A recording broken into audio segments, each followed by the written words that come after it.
sini Syahrul Nur Zaman selaku pembawa acara pada siang hari ini. Di sini saya bersama dengan seorang mahasiswa Win Antasari yang sedang meneliti tentang isu-isu gender dan dalam perspektif Al-Quran, benar? Iya. Dan bersama dengan apa? Mas Ahmad Maulana Najib. Nah, mungkin kita langsung saja ya, karena saya lihat Mas Najib ini sedang memiliki jadwal yang padat. Baik, mungkin saya langsung menanyakan pertanyaan pertama. Bagaimana menurut Anda tentang poligami dan apakah ada hubungannya dengan kekerasan rumah tangga? Baik, terima kasih Mas Syahrul. Kalau kita berbicara masalah poligami, sebenarnya poligami itu sudah ada sejak pra-Islam. Bahkan poligami itu sudah membudaya di kalangan bangsa Arab. Jadi sebenarnya Islam itu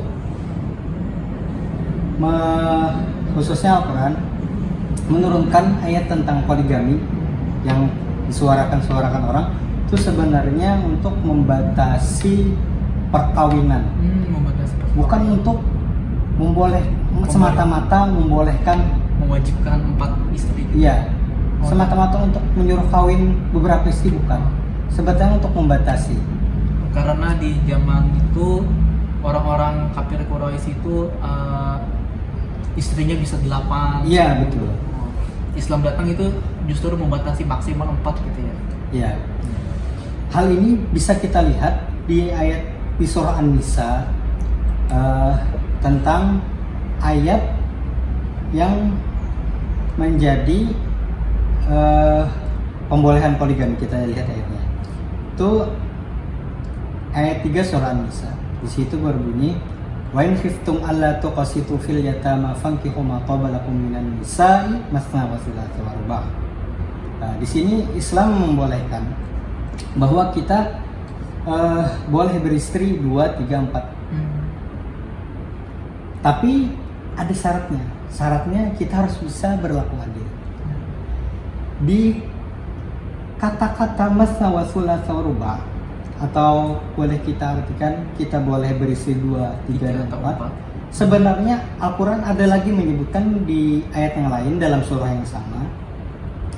Kata Quran, walan tastati'u an ta'dilu bainan nisa'i walau harastum. Kata Quran, kalian tidak akan kuasa berlaku adil di antara perempuan. Di sisi lain, ayat yang membolehkan masna wa thulatha wa ruba' fan khiftum alla ta'dilu fawahidatan. Artinya di sini kalau kita lihat ada kreativitas Al-Quran dalam menyampaikan suatu hal. Di sisi lain Al-Quran itu membolehkan dengan syarat, di sisi lain Al-Quran menjelaskan kalian itu tidak bisa berlaku adil. Walaupun Al-Quran setelah ayat yang walantas itu tadi ditutup dengan fa innallaha kana ghafurur rahim. Artinya seandainya kita beristri banyak tapi kita tidak bisa berlaku adil juga, Allah Maha Pengampun. Artinya kita di situ ada melakukan sesuatu yang kurang, sesuatu yang ada memerlukan, artinya ada kesalahan. Kenapa? Karena innallaha kana ghafurur rahim. Allah Ta'ala menutup dengan kata-kata ghafur dan rahim. Disuruh tobat itulah. Iya. Artinya di sini kreativitas Quran itu luar biasa.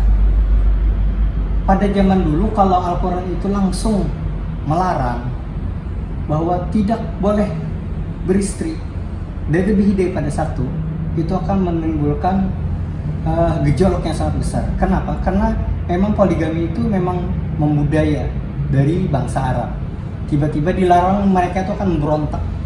Makanya Al-Quran tuh mulai mengabarkan dengan kreativitasnya, dengan mengabarkan boleh 2, 3, 4 asal berlaku adil. Di sisi lain Al-Quran menjelaskan kalian tuh tidak akan bisa. Artinya Al-Quran tuh menyuruh kita tuh berpikir bahwa jangan memperlakukan sesuatu itu dengan nafsu, dengan birahi. Artinya kita tuh harus berlaku tuh dengan akal sehat, pertimbangan yang matang. Nah, di sisi lain juga masalah poligami ini dengan kaitannya dengan kekerasan rumah tangga. Di zaman sekarang lagi ramai tentang perceraian, tentang perselingkuhan. Artinya poligami ini adalah salah satu yang menyebabkan kekerasan rumah tangga.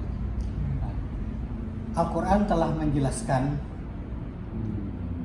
tentang masalah kekerasan rumah tangga. Di antaranya adalah ayat 34 surah An-Nisa. Ar-rijalu qawwamuna 'alan nisa bima faddalallahu ba'dahum 'ala ba'd wa bima anfaqu min amwalihim. Fas-salihatu qanitatun hafizatun lil ghaibi bima hafizallah. Wallati takhafuna nushuzahunna fa'idhuhunna wahjuruhunna fil madaji' wadribuhunna. Di ayat sini ada satu buah kalimat yang menjadi kontroversi antara para mufassir. Di antaranya antara para mufassir klasik dan modern. Kata-kata itu adalah kata-kata wadribuhunna. Di sini perempuan yang melawan dengan laki itu, atau kalau bahasa Quran ini disebut nusyuz, itu apakah laki-laki itu boleh memukul perempuan atau tidak? Al-Quran di sini menyebutkan bahwa perempuan yang nusyuz, yang melawan kepada laki-lakinya, melawan kepada laki, melawan kepada suami, Boleh dipukul. boleh dipukul. Cuma setelah beberapa step. Mula-mula Al-Quran menyuruh suami tersebut menasihati, kemudian pisah ranjang, artinya jangan dikumpuli. Kemudian kalau tidak mau ampih, tidak mau masih melawan lelaki, Al-Quran menyuruh pukul. Nah, kata-kata wadribuhunna ini mula keresahan terhadap para mufassir. Bagaimana, apa artinya wadribuhunna? Apakah memang artinya itu memang memukul atau tidak? Nah, di antaranya Ibnu Katsir menjelaskan bahwa wadribuhun di sini adalah memukul ghairu mubarrih, artinya pukulan yang tidak kejam, atau ghairu mu'athir, atau pukulan yang tidak memberi bekas. Di antaranya lagi Imam At-Tabari memang menggunakan memukul juga, tapi pukulan dengan sikat gigi. Siwak. Ya, mungkin kalau zaman dulu itu siwak. Kalau Imam Ar-Razi mengartikan memukul dengan sapu tangan yang dilipat-lipat. Di sini walaupun memukul ini dengan sesuatu yang ghairu mubarrih, ghairu mu'athir, atau sapu tangan atau sikat gigi, tapi tetap kata-katanya memukul. Itu agak membuat risih ulama. Artinya masa laki-laki itu diberi kebebasan sih memukul? Tapi memang ayat di sini memang menjelaskan seperti demikian. Artinya kenapa jadi ada hak laki-laki memukul? Karena memang Allah Ta'ala melebihkan laki-laki daripada perempuan. Bima faddalallahu ba'dahum 'ala ba'd wa bima anfaqu min amwalihim. Artinya Allah Ta'ala yang melebihkan mereka dan dari sesuatu harta yang mereka nafkahkan kepada istri. Artinya memang ada diberi hak prerogatif Allah terhadap laki-laki. Tetapi ada seorang cendekiawan, seorang ulama atau cendekiawan muslimah yang memaknakan wadribuh ini tidak memukul. Artinya kata mereka wadribuh ini tidak memukul, artinya adalah tinggalkanlah perempuan itu pergi. Secara bahasa memang kata-kata wadribuh ini memang mengandung banyak makna. Ada yang memukul, ada yang safar, ada memang meninggalkan. Memang ada maknanya secara bahasa. Nah, dari salah satu bahasa makna tadi antara ulama laki-laki dan ulama perempuan tuh ada memiliki perbedaan pendapat. Di antara yang menyebutkan wadribuhunna ini adalah meninggalkan, itu diantaranya adalah yang menyebutkan tersebut adalah Lailah Bakhtiar. Dia menyebutkan wadribuhunna ini tinggalkan perempuan tersebut, jangan dipukul. Supaya apa? Supaya tidak ada kata-kata KDRT, tidak ada kekerasan dalam rumah tangga. Nah, selanjutnya, kalau kita menelaah lagi tentang ayat ini, coba kita lihat Rasulullah. Sejarah, apakah Anda menemukan Rasulullah atau KDRT terhadap istri-istrinya? Tidak pernah kan? Malahan pas terjadinya hadisul ifki tentang cerita bohong Sayyidatul Aisyah, apa yang dilakukan Rasulullah terhadap Sayyidatul Aisyah? Mendiamkan, tidak mengherani, sampai ada kejelasan wahyu yang datang dari Tuhan kepada Muhammad membebaskan tuduhan kepada Sayyidatul Aisyah. Artinya Rasulullah itu kan litubayyina linnasi ma nuzzila ilaihim. Artinya apa? Walaupun di sini Al-Quran membolehkan memukul dengan ada yang mengartikan memang pukulan atau dengan meninggalkan, harusnya kita mengikut apa yang dilakukan Rasulullah. Artinya kita jangan sampai kita tuh memukul, menyakiti istri. Itu diantara tafsir masalah wadribuhun yang menjadi kontroversi antara para mufassir. Baik. Lanjut. Bagaimana kalau pendapat Anda? Oh, cukup menarik ya pembahasan kita pada siang hari ini mengenai tentang poligami yang asalnya itu merupakan sebuah budaya dari masyarakat Arab, yang mungkin Al-Quran itu ayat-ayat tentang poligami justru itu hanya sebuah pembatas antara budaya dengan jumlah istri yang diperbolehkan. Dan Al-Quran juga tentang KDRT, sebenarnya kita perlu sekali untuk memuliakan wanita ya, daripada harus memukul. Nah, itu nggak boleh ya. Baik. Malahan kalau kita telaah zaman sekarang, perempuan itu banyak trauma nikah. Karena apa? Karena KDRT, kekerasan dalam rumah tangga.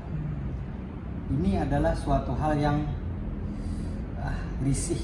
Apalagi KDRT ini laki-lakinya tuh berlandaskan agama. Itu sangat jangan sampai gitu. Ya, Di antaranya anak muda sekarang malahan berpikir lebih baik tidak kawin daripada nikah, kawin, derita seumur hidup. Artinya mereka zaman sekarang kan beda kalau zaman dulu.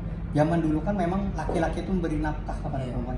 Kalau zaman sekarang perempuan bisa cari sendiri. Makanya mereka tuh berpikir, ngapain sih aku nikah? Ngapain sih aku kawin?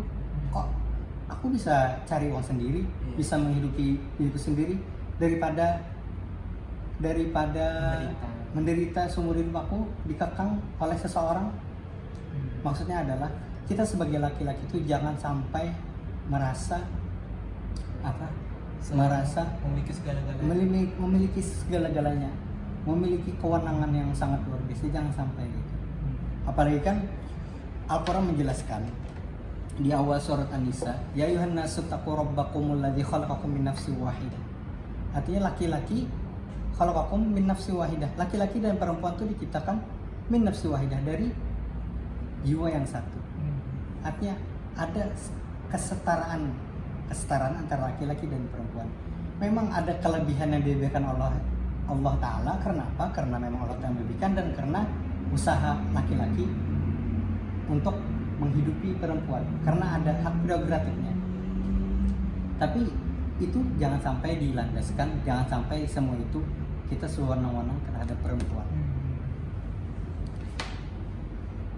Oke. Baik, mungkin itulah pembicaraan kita pada siang hari ini. Semoga sedikit banyaknya ada manfaat untuk kawan-kawan yang sedang menonton video ini. Terima kasih sudah menonton, and see you in next video.